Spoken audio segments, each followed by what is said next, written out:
जनती जे लागी होते यारी बेटी तुहके रखती कुआर जनती जे लागी होते यारी बेटी तुहके रखती कुआर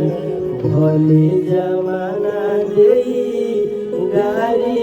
बेटी तुहके रखती कुआर भले जमाना देई गारी बेटी तुहके रखती कुआर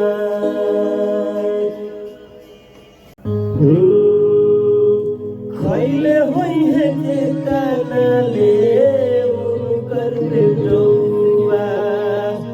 ओ दाना खियवले हो खबू दूध भात गौआ ओ खैले होई है जे कानले उनकर बेटौआ ओ दाना खियवले हो खबू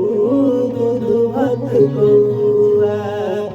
अरे छीटी के आंगन ओ सारे बेटी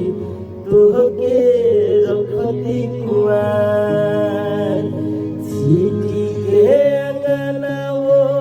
सारे बेटी तुहके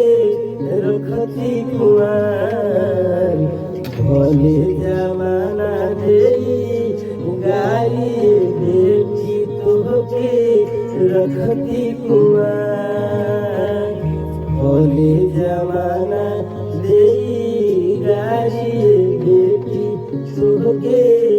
रखती कुआर। नमस्कार, छोटा सा प्रयास अच्छा लगे तो कमेंट जरूर करें।